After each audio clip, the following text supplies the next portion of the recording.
Welcome back to another episode of the PokeStop Podcast. I'm your host, Zach Pra. As always, joined by my lovely co-host, Thad Wayand. Thad, how are you today, brother? Good. How are you today?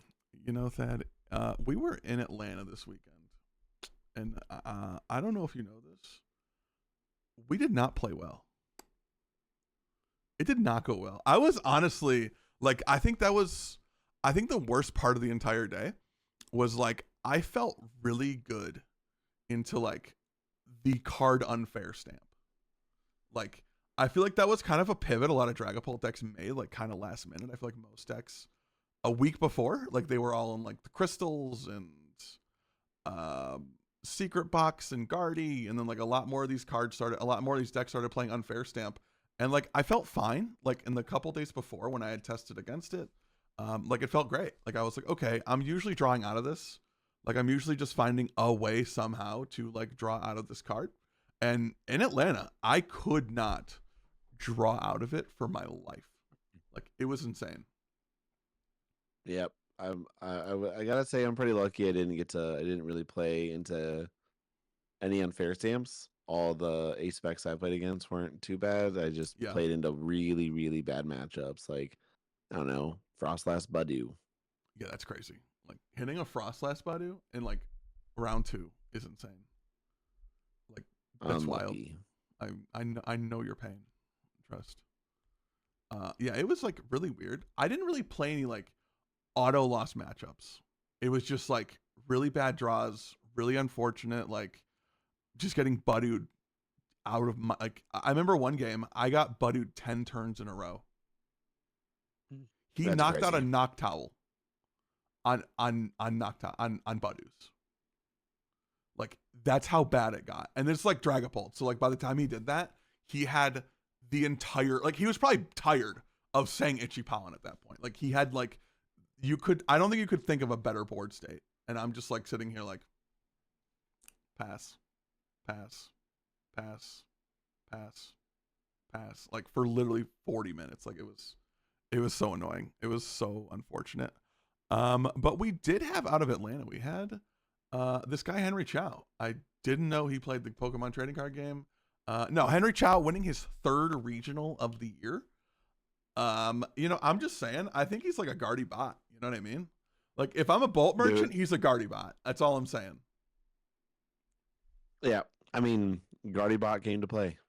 Yeah, I mean, honestly, that guy is I think one of the best deck builders in the game. With just he's just come up with so many different ways, and I think this list was mostly Isaiah Bradner's thing. I think he was the main architect of the Zoroark engine, which I believe he did play back when Zoroark GX was a thing. I'm trying to remember back to 2017, 2018. I think he was in seniors at that point. But I do remember he was in the game, he was in the community back in the Sun and Moon era. But yeah, I think it was only a matter of time before good players built decks with Zoroark. It's just discard draw 2 is really good. Oh yeah. Especially in decks that want to discard their energy early. Turns out it's such a good synergizing ability with a lot of honestly, I'm surprised a Zoroark Archaludon didn't do well. Because that also I think is a deck that could really do well in manipulating the energy removal and getting energy in the discard and also drawing cards to set up my board better and having all these different things. Yeah, I think the worst part about Zoroark though is the fact that it has a 2-tree cost. And if you're not playing around it super early and you put it down, you're you can get bodied by it pretty easily. Yeah. So that's my only downside to it. Yeah, it is fairly trappable, but I think also those decks are also running Turo. So it can be a Turoable target. Obviously not ideal. You're having supporter and you're losing your I mean, I guess you can bench the Zorua and then bench the Zoroark next turn, but you're kind of losing your engine a little bit. And I think it's really cool because Gardevoir is a deck that doesn't need the Zoroark. This deck was running very fine without the Zoroark, and I think it's just another thing to worry about. I mean, it did finish second place in Champions League without the Zoroark, so there Yeah, is merit to it without. for sure. Yeah, and I think honestly, as we get closer to next set, when the Shaman comes out, and there's other cards we're gonna talk about later in the episode, but like, I think there's a lot of things that make like Dragapult Gardevoir really good next format, like even better than they are now, which is kind of crazy. I mean, Dragapult less so, and we'll sort of get into that later. But I think like the meta is just shaping up to be like it's kind of Guardy's playhouse kind of deal. Yeah, for sure. 100%. Yeah, honestly, I want to take a few minutes here and just kind of talk about like the new meta, right? Like post, because I remember like we were talking like leading up to Atlanta, like post like set release, Fulgrim had their 4K weekend. We were talking a lot. I think everyone was high on Terrabox. Like I think Terrabox was like the deck everyone wanted to play. Like if you couldn't beat Terrabox, you couldn't play the deck. And Terrabox had a bad weekend. Like it just did not perform well. It didn't really do anything, honestly. Like I think there might have been one in top 16. Yeah, I'm actually pulling it up right now. There was not. I think there were three top 32. There were three Terrapagos decks in top 16, and I think they were all Bouffalants. They were all the Terrapagos Bouffalant, which I think is showing to like be the better way to play that deck. Yeah, 39th is where it ended. Nicholas Moffat. Okay. That makes more sense. Yeah. I mean only 3 in the top 64, 7 in top 128. I mean that's just not what you would expect from a deck that was that highly anticipated. In that, so that's honestly really crazy. Yeah, and, it had a 7% conversion rate, which is pretty rough. Yeah, and I think for a lot of people it really came down to like people's comfort pick. Yeah. For sure. Like over the last few weeks they've probably been putting in a lot of time with it. And right before the tournament it kind of sucks because you just look at the meta and you're like, well, not a great play, but I have a lot of It's what I've been testing. I feel comfortable with it. I know my matchups for sure. Yeah, 100%, honestly. I know like the day or two before the regional too, we were talking about like how good Gardevoir is right now. And like you were on the cusp of the 11:59 pivot.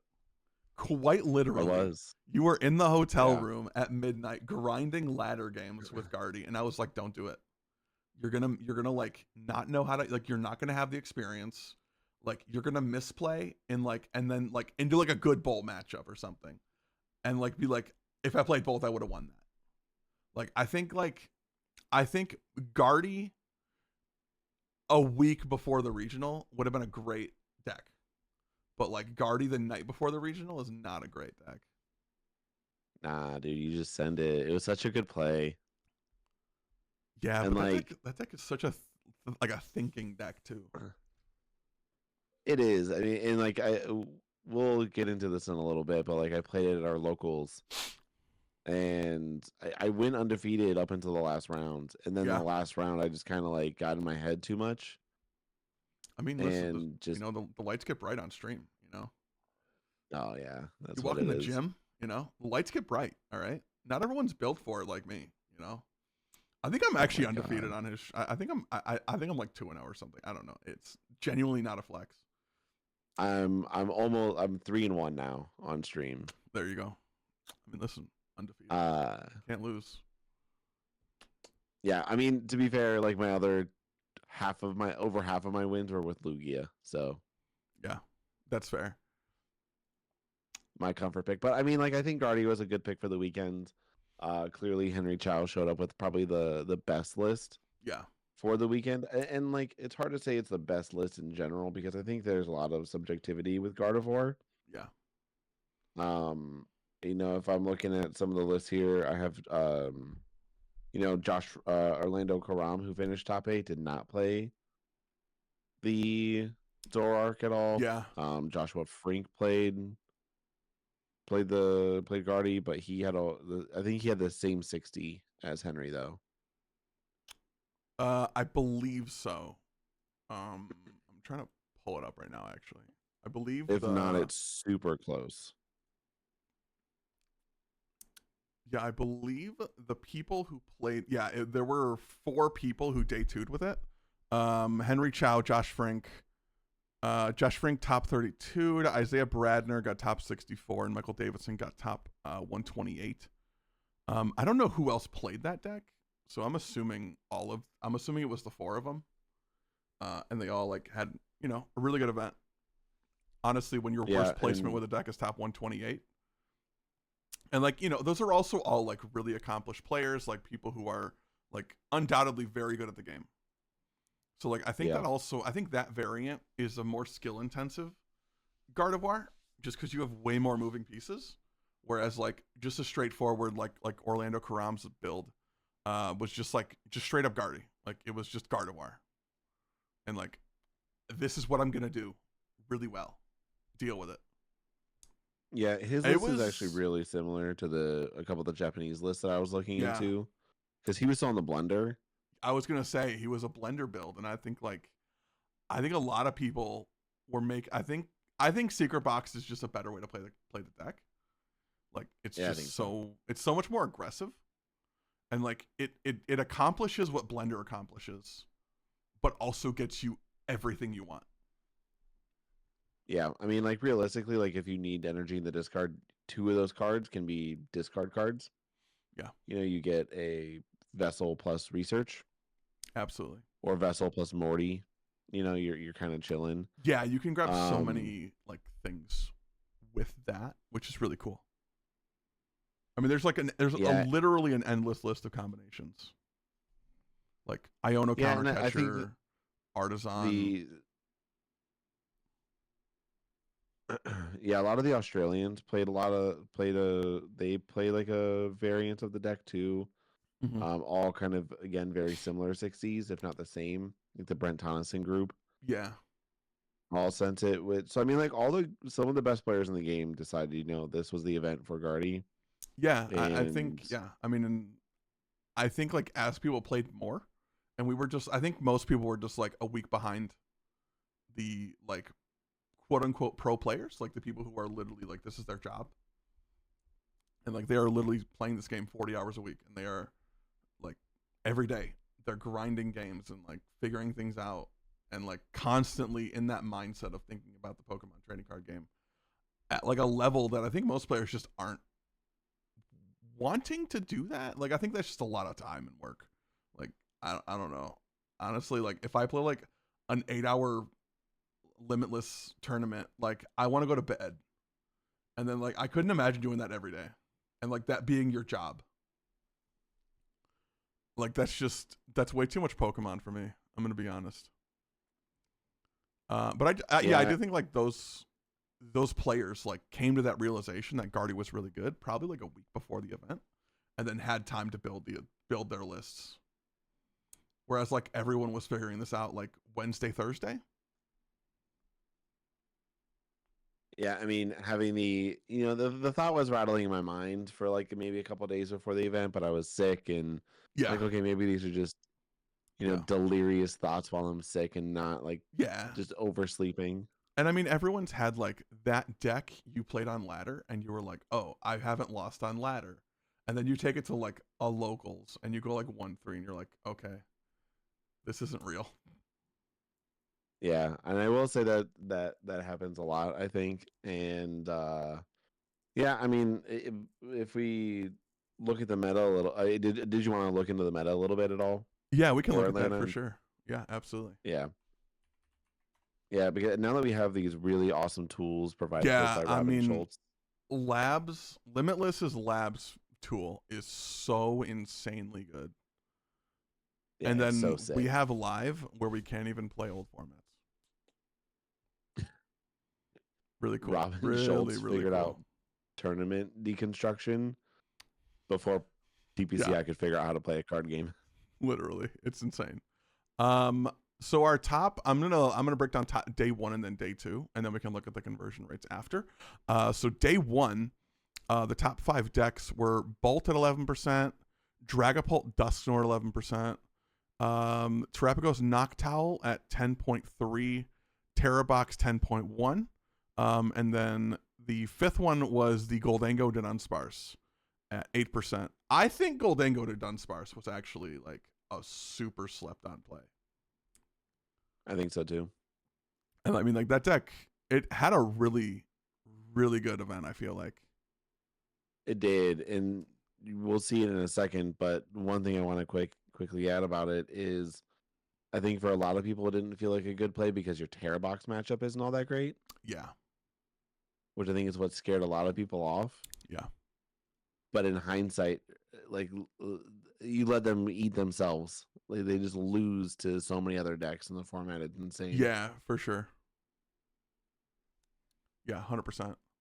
I absolutely agree with that.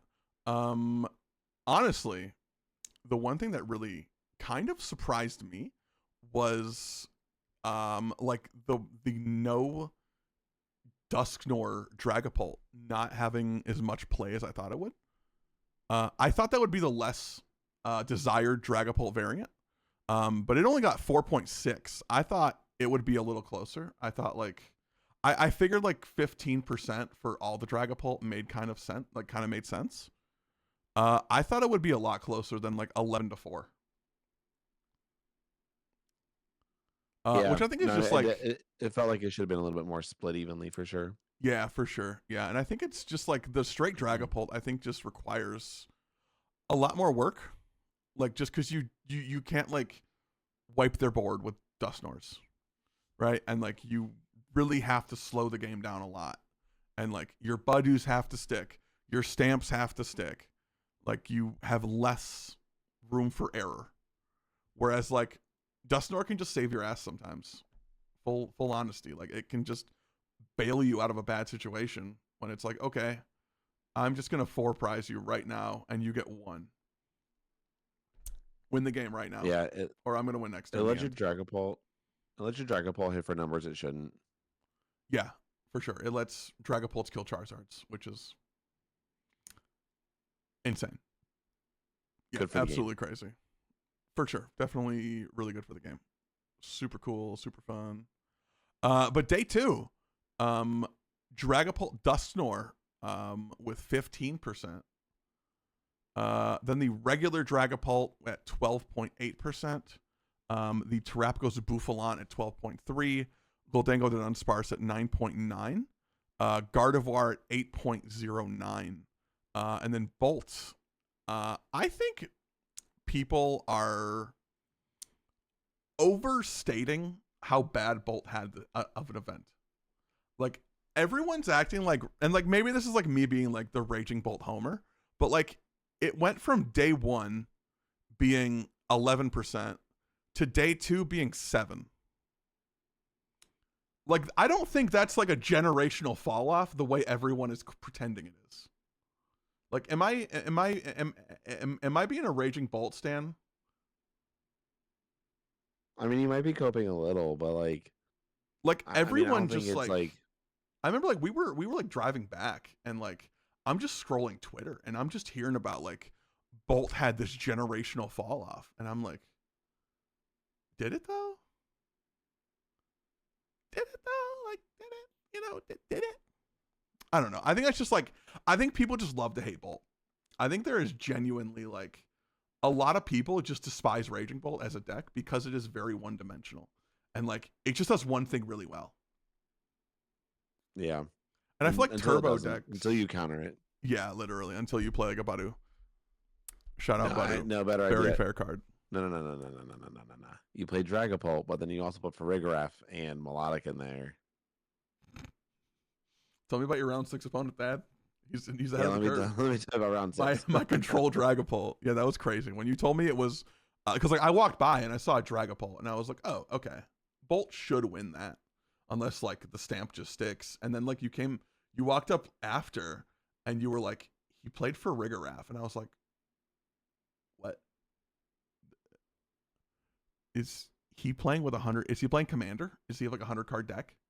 Like, do we just like take the whole? Do we take the whole meta and just put it like to riffle it all together? We took like 120 cards, riffled them all together, and just took the top 60.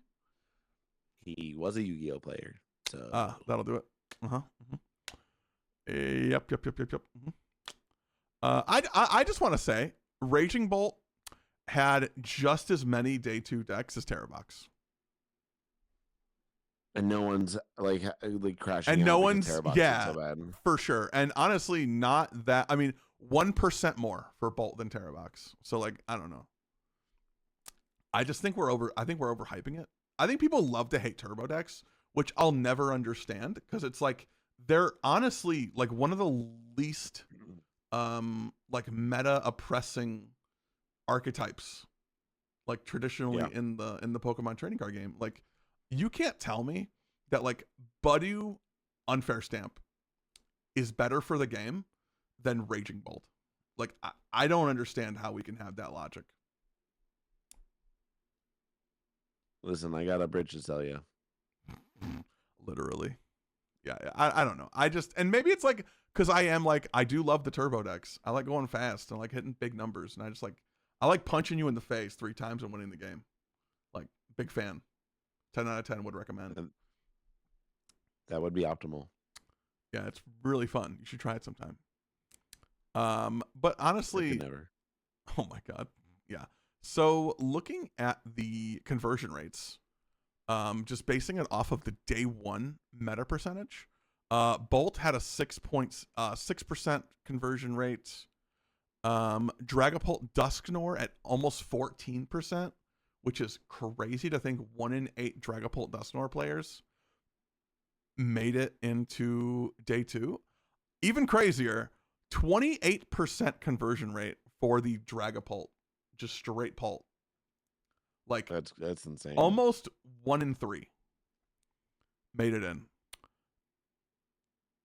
We had the Terrapagos Noctowl also had a pretty good conversion rate, about 12%. Terrabox, similar to Raging Bolt, generational fall off from Terrabox. I'm such a Terrabox hater. It's fine. Goldango did unsparse, had a pretty good one as well, 12%. Gardevoir 14%, which I think was more just like most people there weren't many Gardevoirs in the room. So like I think most people who played Gardevoir are like very good at the game. So I think you have to play Gardevoir. Especially like last format's Gardevoir, and then I think also this format being like a brand new format, like you have to be very confident in your Gardevoir gameplay to like really play that.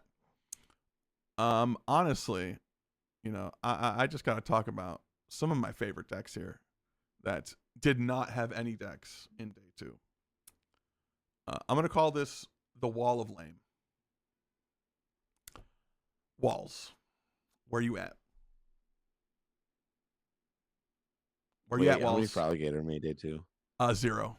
We were getting there. We were getting there. Yeah. Oh, it's on the list.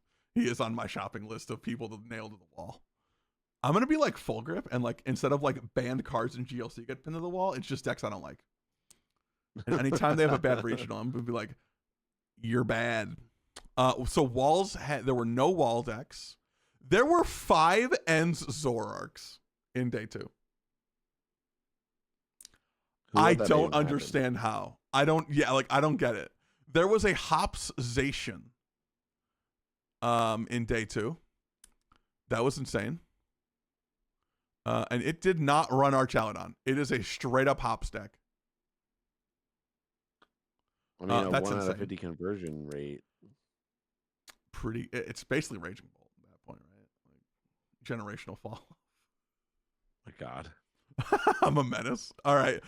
Future Hands, 0 out of 25.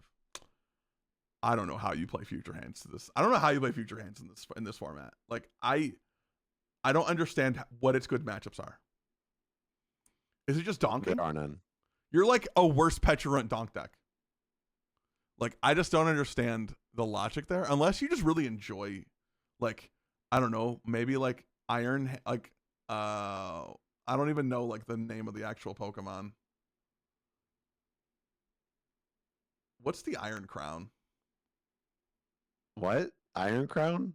Yeah, like what's the actual name of that Pokemon? Cobalion? Cobalion, that's what it was. I couldn't think of the name. Yeah, you just kept saying Iron Crown, and I'm like, yeah, it's Iron Crown. I don't know what you're trying to say. Yeah. Like no, like the not future variant of that Pokemon. Yeah. Oh, gotcha. Yeah. Ceruledge having a generational fall off, 0 conversions out of 24. I think that deck is just a worse Goldango. Honestly, like I think Goldango just does it better, and Goldango has an internal draw engine that gets you out of a lot of situations. Yeah, but Budew can also fold to, I don't know, a Teal Mask Ogrepon or a Cornerstone Ogrepon. Yeah, I think I mean a lot of people were playing the Dunsparce EX and the Baby Goldango, so like you have ways around it. Like if they just make you go through 3 cornerstones, you're probably losing. But like if it's just one, you can probably like gust around and like figure out 6 prizes. It's true. I just think a lot of decks, like if you don't have an out for cornerstone, I just think you're trying to lose. I don't know. I would agree.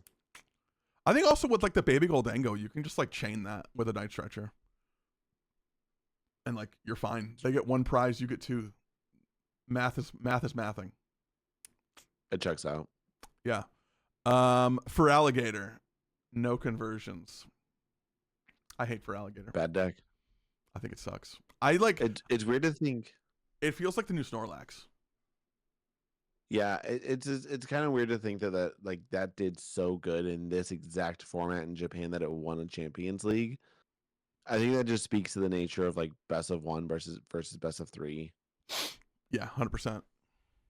Absolutely. You can cheese win super easy with like just locking people out of games. Yeah. It's also like I just don't trust Japan metas. Like just in general. Like more often than not their metas don't translate. And like it's just a different universe over there, honestly. Like also just like Pokemon is a culture thing over there. Like it's not like a card game you play with other weird neurodivergent people. Like, you know, it's like it's a thing everyone plays Pokemon in Japan. Like it's like watching a football game in America. Like it's just something you do. Like it's weird if you're not doing that. Yeah. Everyone has a favorite Pokemon in Japan. Yeah, for sure. Honestly, the one thing I am surprised by, there were 2 Slowkings. That is actually kind of shocking. One went 6, 2, and 5. We're just tied. That's actually really egregious. 5 ties. That's insane. Yeah. 5 ties out of 14 rounds. 13 rounds. That is like 1 in 3 games tied. Over 1 in 3. Yeah. Your favorite deck, Thad, Roaring Moon, had 3. Hey, that's good. There was like 4 people there who played it. There were 17. So it had a 17% conversion rate.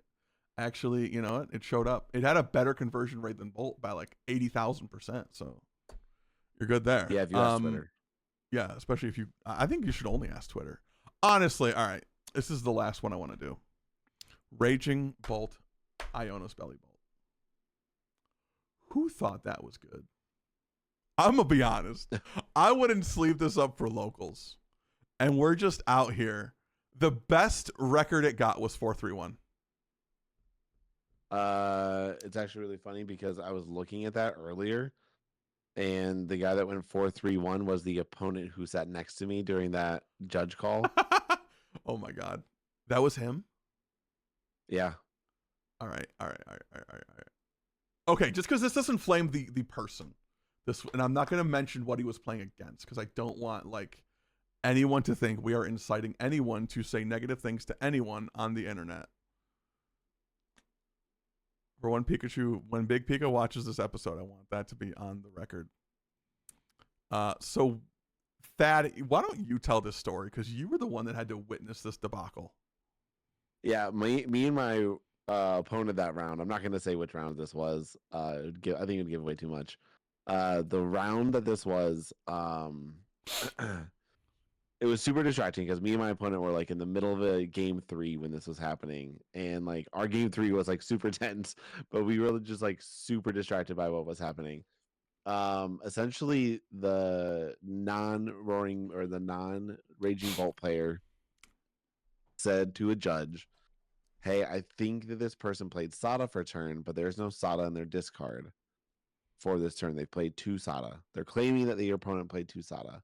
Sure. Judge goes, you know what? I don't know, because there's no Sada here, so they couldn't have played a supporter for turn. The guy goes, yeah, but look how much energy is on the board against a Raging Bolt Belly Bolt deck. Yeah, like it's like. Would you say that to like a Chen Pao? Be like, yo, Yeah, you can't have 5 energy on there. That's way too much. You yeah, had it's like to the Belly Bolt already just does that. Yeah, it's a flood card, brother. You see how it says as often as you like. That means Yeah, you can so put like- 100 on there. Yeah, so like at this point, me and my opponent and I looked at each other, and like we really weren't talking a lot during our match. Like we were both pretty like honed Just in, like- and we look at each other and we're like, Does like blood just What? start coming out of your eyeballs? Like you're just like, my brain just exploded from hearing this. Yeah. Yeah, that was yeah. when you And then the told judge me agreed. that is what made me the most frustrated. Like, I'm gonna be honest, if that happens to me, I am appealing to like the president of Pokemon. Like, I'm taking this running to up the Pikachu. ladder. Yeah, like I'm gonna be honest, I'm submitting a support ticket after the regional, regardless if that happens to me. I don't even care if I appeal it and they get it right. Like, you as a judge cannot make that like, that's just like, I've been playing for more than 30 seconds mistake. Honestly. Yeah, and like it just didn't make a whole lot of sense to me why you would, Yeah, I didn't. as a player, make that claim. Like you just like you have to own the board from both perspectives. Yeah, And like for sure. it was a dude's first regional, and he was like, I don't remember if I played the Sada or not. He's like, I've done so many actions this turn already. I just don't remember playing a Sada. Yeah. And his opponent's like, no, you had to have. No, you did for sure. And like, yeah, that was tilting. That was just that tilted good me to for know. that player. The other player who was trying to accuse his opponent of having too much energy on the board when he has a belly bolt, he did not day 2. I'm not surprised. Because only one of his opponents day 2'd, and it was a Dragapult round 6, which wasn't the round it was, because there wasn't a Dragapult melodic Farigiraf Cornerstone thing. I don't. Yeah, honestly, I actually really enjoyed Atlanta though. Like, as a city, I thought it was really cool. There was a lot of nice things to do. I thought the venue was also really cool. It was like literally right off the street. So like, instead of having to walk like 10 minutes through a convention center, like literally, like you get dropped off by the Uber, you're like in the venue, in the hall within 30 seconds. That was really, I actually really enjoyed that. Which was really, it was really good. But we do have some new cards that have been announced. The first one, a couple older cards that like have kind of been around, like they've been announced for a while, but we never really talked about them that much. The first one is Team Rocket's Giovanni, which I am calling Guzma at home. It is switch your active Rockets Pokemon with one of your benched Team Rockets Pokemon. If you do, then switch one of your opponent's benched Pokemon with their active Pokemon. It kind of sucks. You have to have 2 Rockets Pokemon to make this work. Yeah. If it was like switch your active Rockets with one of your benched Pokemon, that'd be way better. Because you could just like use one as like a pivot, or you know what I mean, like run like a 1 prize rocket, throw a rescue board on it, and then like it's your pivot. Like we're chilling. Yeah, but I mean, I feel like though in like a Mewtwo style deck where you're gonna be playing basically all Rockets Pokemon anyway, sure, that's fair. Yeah, 100%. That card, I don't know. I'm actually glad they're not reprinting Guzma. I think that card was way too good. Honestly. Yeah. But talking about Team Rocket's Mewtwo, that one is actually kind of crazy. The ability says this Pokemon can't attack unless you have 4 or more Team Rocket's Pokemon in play. So the Mewtwo +3. And then the attack is Deletion Sphere. It costs 2 Psychic and a Colorless. Does 160 damage, and you may discard up to 2 energy from your benched Pokemon. It does 60 more damage for each card discarded that way. So what are we hitting there? That's 280. Yep. Right, 160, 120. Yeah, that's pretty good. 280 is a very good number. It's a good number. Plus, you can like buff it with things like max spell. Yeah, like there's a lot of for sure, 100%. Honestly, I was gonna say Monkey Dory, like monkey the damage off, and you're chilling. Yeah. Yeah, 100%. I honestly, I really wish we didn't have that ability, because this would make Guardy so good. Yeah, I mean, I think it needs it. I think it. Yeah. Like this and Guardy, the deck would be unfair. Like a card like that in Guardy would definitely like make Guardy probably easily the best deck in format without even having to think about it. Yeah, for sure. I think you would just have to play Guardy, or you would have to have like directly countering Guardy, which I don't even know what that is. There was the Mimikyu. There was the Mimikyu as well. The Team Rocket's Mimikyu, which I think there was a lot of talk on Twitter about, like, is this just the old Mimikyu where like is this just Mew where we just like steal the attack? That is not what it is. You choose an attack on your opponent's active Terra Pokemon and use it as the effect of this attack, which I think is way more balanced. Like, yeah, that would be insanity.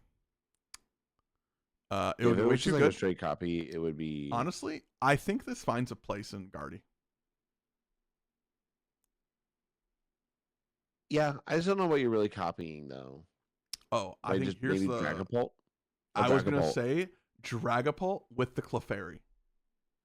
Yeah. 2 energy. You one-shot the Dragapult, and you spread. This is the part where we take the bag, take the fries. You put the fries in the bag. Yeah, I think that's insane. Like, we need to quit making good attackers for Gardevoir. Like, I'm really getting tired of this. Like, every set, I feel like there's like some new, like, Guardy is gonna abuse the absolute hell out of this. The problem is the Pokemon Company loves Psychic Pokemon way too much. They really do. Like, I don't know. It's so crazy to me too that like Psychic is not like the most broken type in like GLC, with how often they just print really good Psychic like 1-prizers. I mean, it kind of is now that Colorless has been kneecapped. That's fair. That is a fair point. We also have the new Shaman coming out. That's the new Bench Barrier Shaman. I think that's going to be really. I think Terra Box just gets nerfed into the ground at this point. Just like it's not that good now, and it's also not good next. It gets worse next set. With another one of the new Team Rocket cards, we get Team Rocket's Watchtower. Both players' colorless Pokemon have no abilities. So, them Noctowls, though, no.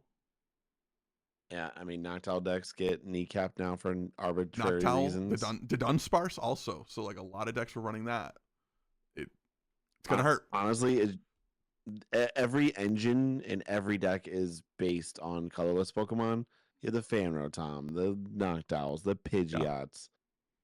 You know, you even have something stupid like Squawkabilly and Blood Moon. That card is really good. That card's way too good. Honestly, I think it should be basic. I would prefer it if it was both players' basic Pokemon have no abilities. Yeah, I think that's fine. I mean, because then we're still nerfing big basics, which I think is the point of it. Yeah, sure. Honestly, reprint Path. Make this Path to the Peak. I think that's also fine. Yeah. Because that would also be really good for like nerfing Pikachu. Because you could just like run one of those and then like play Stadium, kill Pikachu, bring back the fries, bring back the bag, put fries in bag, por favor. Thank you. The other stadium we have, Team Rocket's Factory. This one is kind of crazy, actually. Once during either player's turn, when that player plays a supporter with Team Rocket in the name, they may draw 2 cards. So broken. Yeah. So you could, because there was I forget I forget how it was, but there was a way people were like figuring out like already, like you can use that twice. Oh yeah, you bump it with Ruffian. Ruffian, that's what it was. Yep. Oh no, is it Ruffian?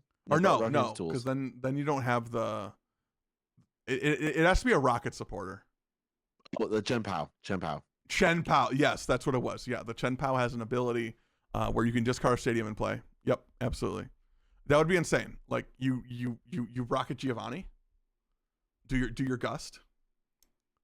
Play stadium, draw 2. Chen Pao, play stadium, draw 2.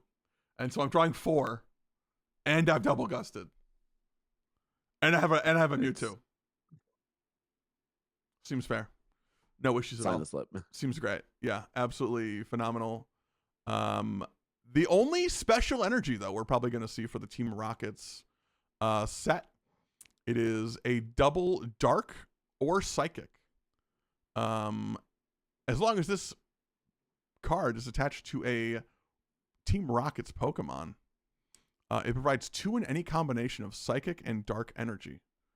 And it has the caveat of if it is ever attached to a non-Team Rocket's Pokemon, it immediately gets discarded.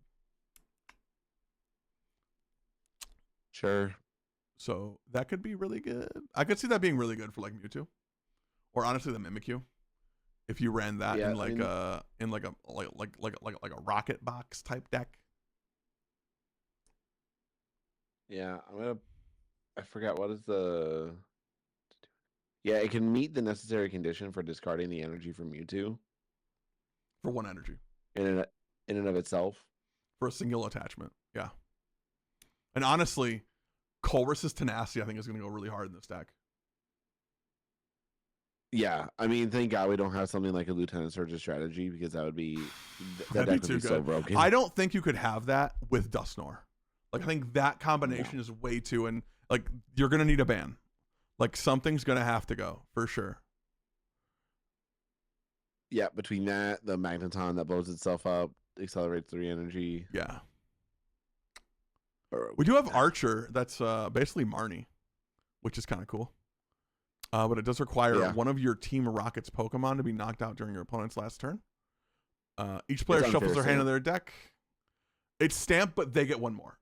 You get 5, they get 3. Sure. Yeah. But still really good like late game. Yeah. If you want to like, it's a good Iono. It's a good like we have Iono at home. For sure. Yeah, I would say it reminds me a lot of like Roxanne from last format. Yeah, for sure. I very being able much to agree do that with like turn 2. They like knock out like your Spidops or something, and you just go like, or the Tarantula in your Mewtwo deck. Yeah. And you just go, all right, you get 3 cards now, idiot. Yeah. The last card I want to talk about, that there is a Psyduck coming out, and it's pretty good. It has an ability that prevents. Is it damage counters being placed on any of your Pokemon, or is it non-rule box? Any. Yeah, that is. No, it prevent. Hold on, I'll pull it up. I actually just had it up. It prevents Pokemon with the ability to knock themselves out to not be able to knock themselves out. That's what it was. Yeah, so they literally just can't pop the ability at all. I think that's going to be so strong. Yeah, like that is Dusknoir hate. That is the epitome of Dusknoir hate, for sure. I think that will inevitably kill Dusknoir. I think that card ushers in the end of Dusknoir. Just because, like, maybe it's like a good late meta call when like no one's playing Dusknoir, and then you play Dusknoir to a regional when everyone's cut their Psyducks. Yeah. Like that could be a really strong play. I just don't think if you're a deck that loses to Dusknoir, I just don't think you'll ever not play a Psyduck. The same way like a lot of setup decks will always run a Shaman. That way, if you see the Wellspring, you know what to do. Like, yeah, the problem then becomes like how much room do you have in these setup decks to be able to fit like that's Dust, fair. you know, Yeah, Shaman plus Psyduck plus whatever. And I mean that's always like anytime there's like barrier cards that like just like protect you against matchups being absolutely abysmal, and then those matchups aren't that heavily played anymore. Like at what point do you cut those cards and risk the okay, I'll take a bad Terra Box matchup because it's 4% of the room. Yeah, hear me out.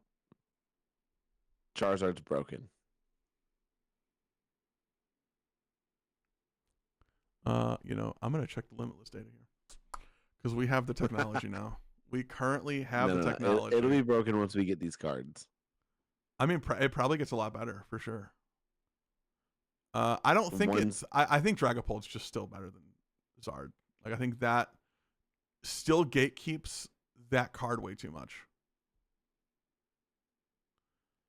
Charizard, Pidgeot. There was one in top 64.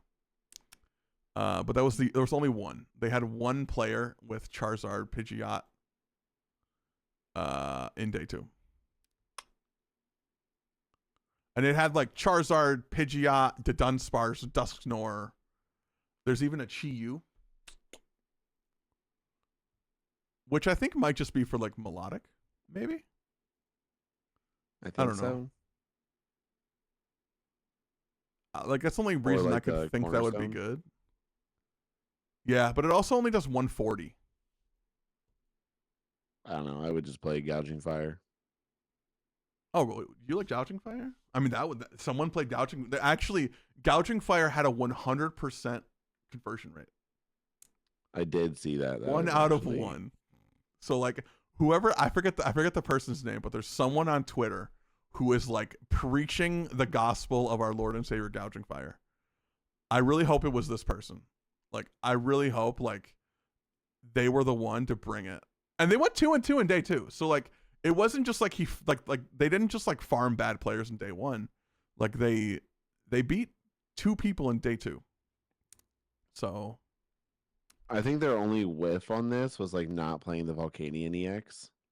Yeah, the Volcanion seems really good in a lot of decks right now for sure. I mean, that just like gets you the numbers that like you need. So like 260 plus the burn. Yeah. You're at 280. Then if you can Monkey Dory, you're, getting up to 310. So you're getting Guardy numbers. Yeah, for sure. But yeah, this list is crazy. Yeah, I was gonna say, are there any cards I'm missing? Any like new Rocket stuff that I'm missing? No, I think that's all the Rocket stuff and like basically all the stuff that's coming out that's I don't know worth talking about. Okay.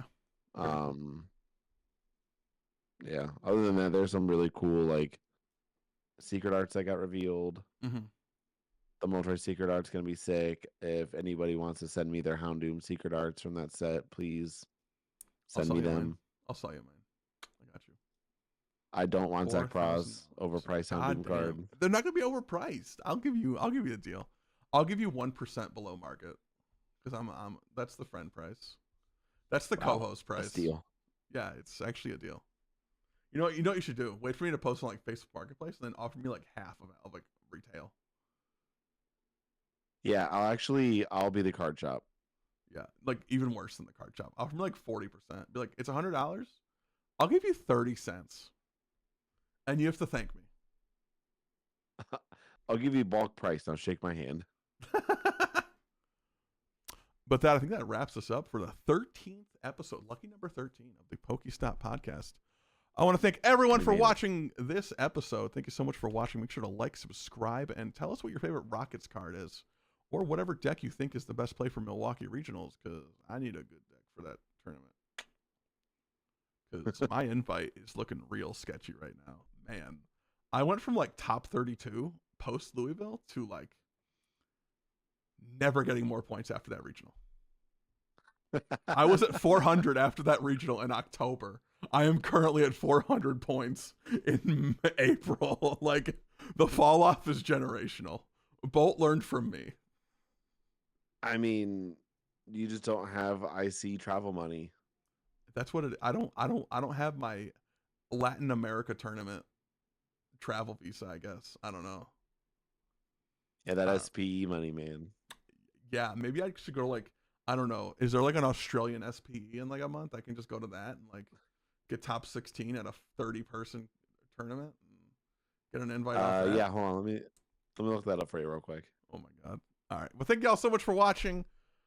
We appreciate it as always, and we will see y'all next week on the PokeStop Podcast. Have a wonderful day. Later.